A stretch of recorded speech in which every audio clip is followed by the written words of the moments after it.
first.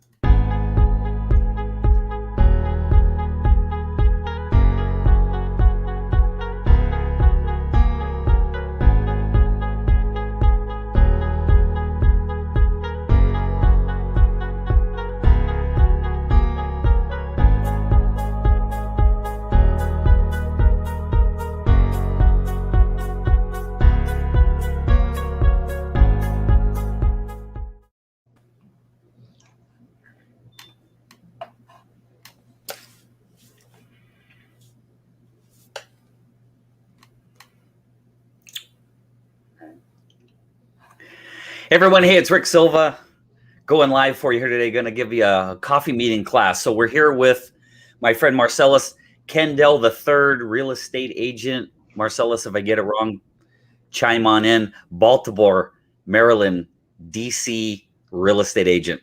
That's correct. Marcellus is one of my clients and now my friend, and we've been talking a lot about coffee meetings, and I want him to do what I want you to do. I want you to steal from me. Not my words, but my format. So what I'm going to do for Kendell and for all of you is I'm going to go through what I do, my initial meeting with somebody, what I do in my face-to-face or my virtual coffee meetings. Again, I don't want you to steal the wording as much as I want you to model, not steal, model the format, the methodology. I'll go over it as we're going through this, but I want you to see how I've done over 6,000 one-on-one coffee meetings and made millions of dollars in referrals from using this format. Okay. Marcellus, you see my presentation screen okay? Yes. Fantastic. So, hey everyone, my name is Rick Silva, referral coach. This is my coffee meeting outline. I call it the coffee meeting blueprint. And hopefully this will help you develop your slides and your presentation for when you meet spheres of influence. This is not really the presentation I would use if I was meeting with clients.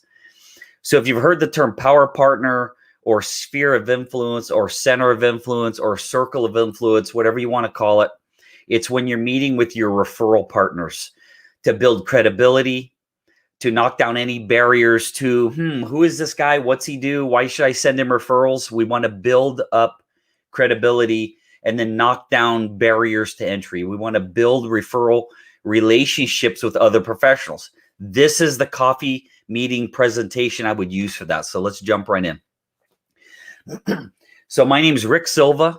Way back in 1990 to 1998, I was a engineering recruiter with Eastman Kodak. I used to service copiers, and during that time I was driving about 4,000 miles a month. And while I was driving those 4,000 miles a month, I listened to Brian Tracy, Bob Proctor, Zig Ziglar, Tom Hopkins, everybody you could think of. I've read about 500 books on different topics and listened to at least 6,000 to 8,000 hours of audio education, which probably gave me 2 or 3 college degrees. I got laid off from Eastman Kodak in 1998. And I was playing poker with some friends of mine. And I had said, hey, one of my friends just got approached recently by a headhunter. And that sounds cool. I have a degree. I know a little bit about sales. And he reached into his pocket. He pulled out a card. He goes, my son owns a staffing firm. So I started working with them in late 1998 up until 2001. And if you guys recall the real estate, and well, there was the dot-com crash, which caused the real estate crash in 2000, 2001. So I was doing staffing for startups, and I always tell people I rode a wave of fame and fortune. I was a multimillionaire at 29 and completely broke at 31.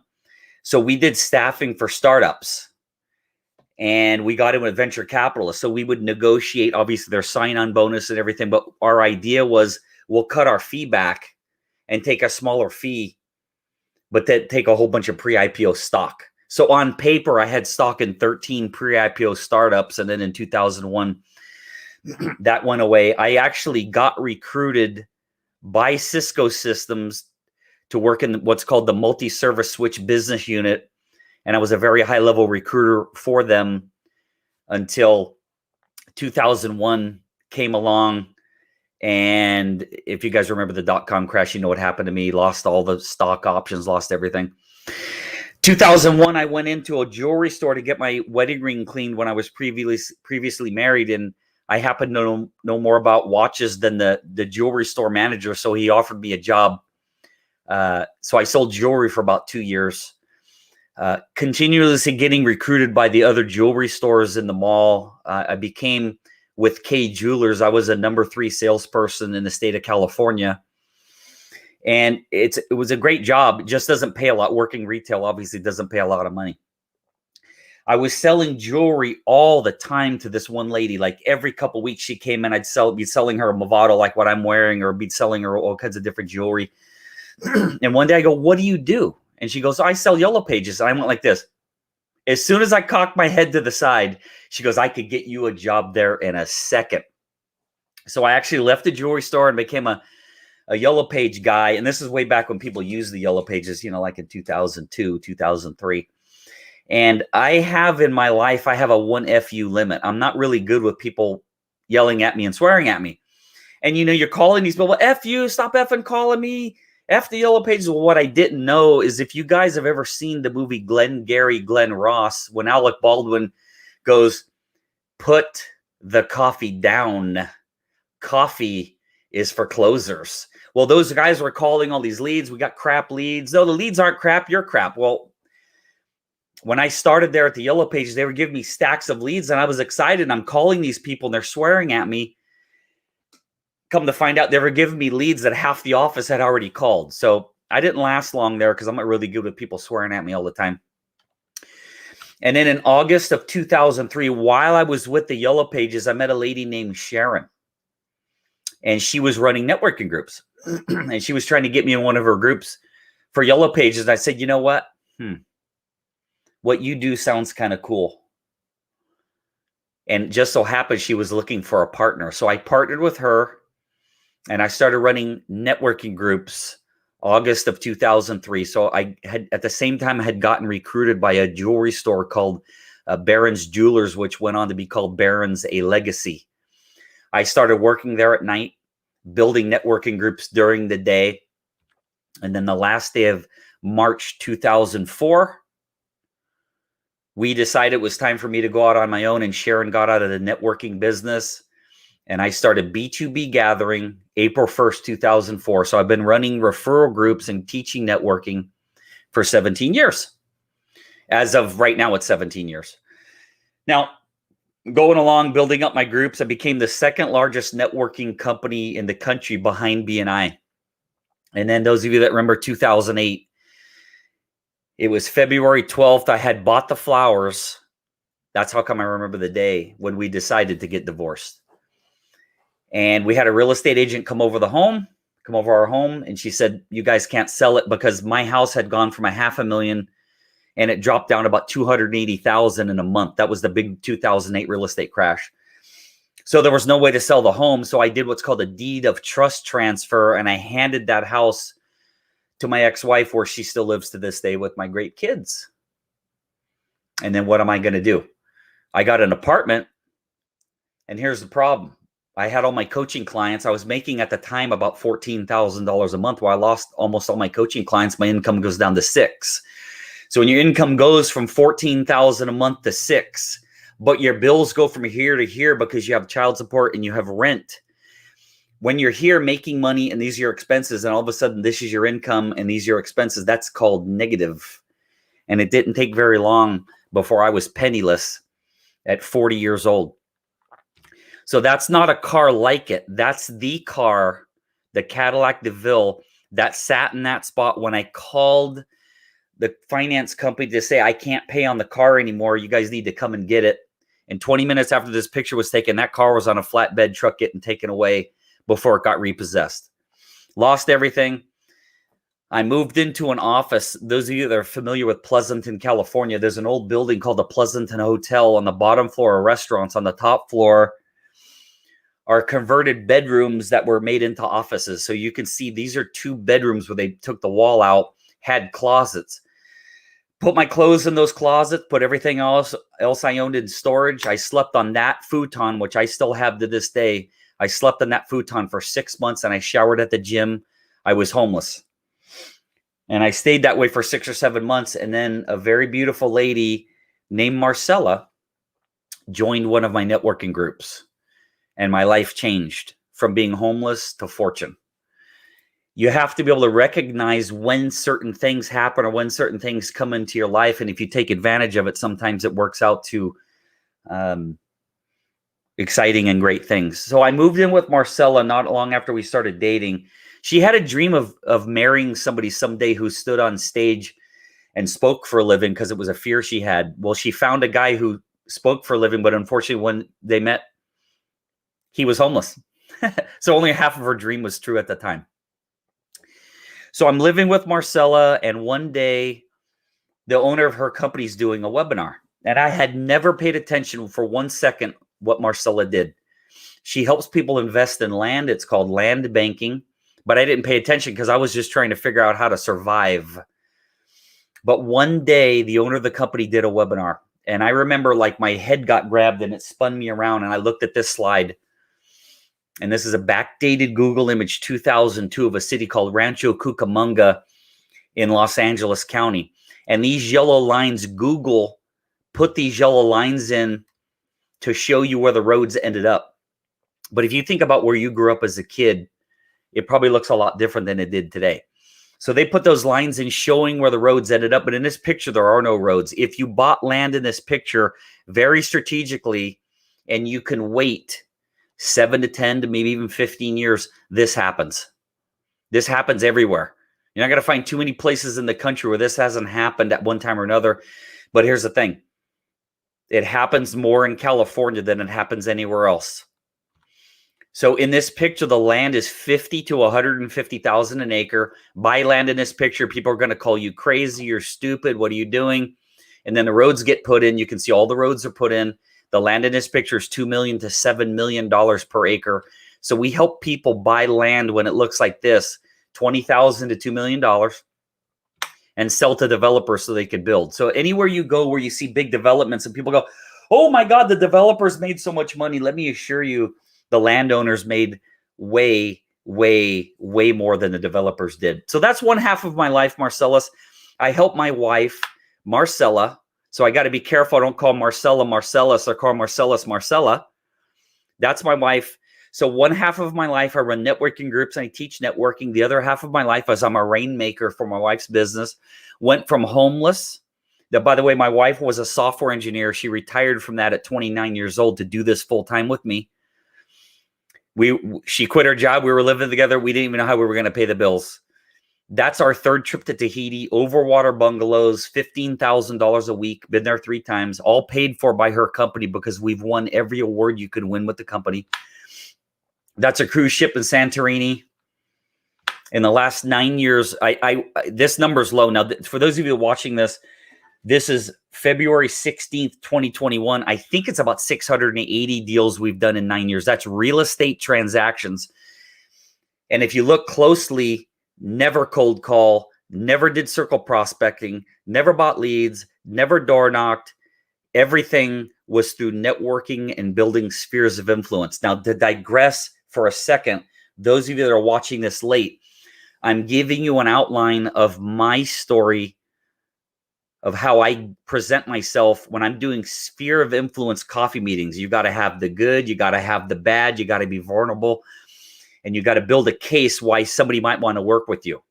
So back to the presentation. We've done about 680 real estate transactions. I've had well over 6,000 one-on-one coffee meetings. I'd say it's over 6,000 face-to-face in coffee shops. So when you add a year of COVID, it's probably 6,200 counting doing them on the internet, on Zoom and GoTo. All coffee meetings, like I said, my whole business is built on coffee. I facilitated probably about 1,200 referral groups. So if anybody watching this, to digress again, if you're interested in starting your own virtual networking group, I've been doing that for the last year and a half, but running groups for 17 years. If you need help, my information's at the end. Hey, I've shared this stage with Les Brown. That was way back.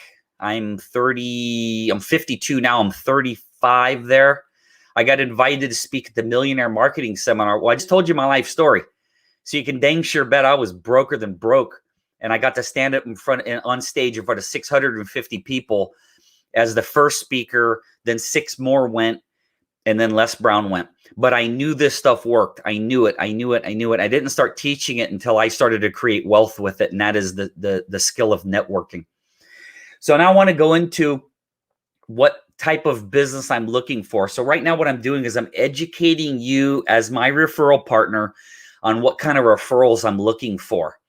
Your job, if we were to meet for coffee, your job would be to teach me how to find you referrals. But this is my turn during the coffee meeting to educate you on what I'm looking for. So Marcellus, we will be working on your avatar. I'm giving you mine, which when you see this, if you're in real estate or mortgage, financial planner, or insurance, some of this is going to sound like you. That's one of the reasons we're working together. But if you're in one of those 4 industries, or network marketing, or dentist, or chiropractor, this will change your life when you have a proper avatar. The stages of networking are proper avatar, and then it goes into elevator pitch, and then you incorporate that into your coffee presentation. So here we go. Hey, Marcellus, you've seen a little bit about my background. I'd like to show you what kind of clients I'm looking for. So if you run into somebody like this, I'd love to get an introduction to them. Okay. So I don't know if you have an avatar. If you do, I want to hear it when we're done. That's what I would say during the coffee meeting. Or actually, I would have had you go first, and then it's my turn. But here's my avatar. I made the avatar female. It can be any gender or sex. I just made mine a female. This is what I'm looking for, Marcellus. Joyce is a real estate agent who dreams of becoming a high-producing agent. Currently, Joyce's focus is on how to get more referrals and to make more money. Ultimately, Joyce really wants to sell more homes and have financial security. Right this minute, Joyce would be ecstatic if she could find more buyers, find more sellers, and stop cold calling. Unfortunately, Joyce still needs to figure out how to get more referrals, stand out from all the other agents in her area, and get more business without spending tons of money on marketing, on Facebook ads, on crap leads who stand you up. I could go on and on. Joyce is also really frustrated by the fact that her network does not send her referrals. Other agents earn more money than she does. Sellers want discounts. Buyers really have no clue what they want. They ask you for pieces of your commission. They want discounts. They stand you up. All of that stuff happens when you're working with leads, not with referrals. Plus, she still feels she needs answers to these following questions before she can move forward. How can I get more referrals? How can I find more buyers and sellers? How can I double or triple my income and work less? Joyce is also hung up on the idea that cold calling works. Marketing for leads is the best way to sell more homes. And there's so many coaches out there, she doesn't know where to turn. In fact, she feels like cold calling or cold leads don't work well, but she needs more business to earn more money. So what can she do? She's getting frustrated with all this cold leads. When all is said and done, Joyce just wants to be one of the most successful realtors in her office, spend more time with family and on hobbies while earning more and feeling in control of her life, and stop chasing caca leads around. To help Joyce, I would invite her to check out my webinar-based training, One Referral Away. It's at onereferralaway.com. I can teach her how to create an ongoing referral machine without working 60 hours a week. I promise to show her how to build a referral-based business. So Marcellus, in your travels, I'll send this to you. What I'd like to do is help you on your avatar, because I want to know more about you and your business, and I want to know how to send you referrals. This is what I'm looking for. What I like to do, if you don't mind, is just build a little bit more credibility with you, because I know we just met. You know, we've never talked before today. This is my friend Andy, and Andy has an MBA from Cornell and a bachelor's degree, and I can't remember where that school is, but either way, Andy's IQ is so much higher than mine that it was even intimidating coaching him. But I went in knowing they don't teach networking in school. It's a skill you have to learn. So this is from Andy. I've been working with Rick about a year on how to go about networking. He totally overhauled the way I do my elevator pitch and taught me how to be more effective out in the business community. Directly from the coaching I've gotten from Rick, I now have over $6,000 a month in recurring business. Here's someone else who is so much smarter than me. So we are looking at a Stanford educated dentist. So this is Dr. Cynthia Stevenson. Hey, by the way, if you're ever feeling down, Marcellus, and get testimonials from your past clients, and when you're feeling down, just read them. Because if you say how great you are, you're bragging or whatever. But if other people say it, you read it and you can feel good. Rick is amazing. He's very professional. His direct button-down approach is concise, efficient, and effective. I was able to learn new speaking skills in a very short period of time that has translated to growth 3 times my goal and twice my profitability that I projected in my business plan just 4 months now into my new business. That's from Dr. Cynthia Stevenson. This is Fred, and Fred is a financial planner. And I just worked with Fred a few months ago. To say that Rick is the preeminent guru of networking is an understatement. I've been working with Rick. Now that says working with Rick for about a year. Rick's been in my, I'm sorry, Fred's been in my networking groups, but I haven't been coaching him for a year. I've been working with Rick for about a year and was feeling anxious to better my networking skills. I did one-on-one training with Rick, and he completely changed the way I think about networking. His advice has enabled me to refocus and revamp how I network. Now, that's where, from there, Marcellus, I take the conversation wherever it's going to go. But for those of you watching this, I'm asking you to model. So what we did is we talked about Rick's up, Rick's down, Rick's up. There's no touchdown without the guys blocking you, Marcellus. There's no light without dark. So you have to make yourself vulnerable and talk about successes you've had and failures you've had, and here's where I am now. That was all built in. Then the credibility is built by showing you pictures of trips I took for you. You show people holding their key in front of their brand new home, all that kind of stuff. Marcellus sold our home and he negotiated unbelievable. We made $30,000 more than we thought. Whatever it is for you, you're going to build your credibility in, and then you're going to hit them with the avatar to program your referral partner's mind with what you're looking for. And then testimonials just build more credibility. Okay, so pause button there, last slide, and then we're done for today. Anybody watching this video on YouTube, if you want me to help you build your avatar, create your elevator pitch, help you build a referral-based practice, that's my personal cell phone number, 510-755-4556. That's my email address, onereferralaway@gmail.com. If you want to see more information about the course, it's at onereferralaway.com. Thank you very, very much for watching this. I hope you enjoyed it. I hope you learned something. I put a pause in there, Marcellus, because I need to cut this out when I give you the final video. If you guys are still watching, hey, thank you very much. Contact me anytime. Marcellus, I'll edit this down. I'll get this to you, and then we'll talk soon, okay? Yes, sir. Thank you. Thank you. Have a good day. You Take too. care. Bye-bye. Bye-bye.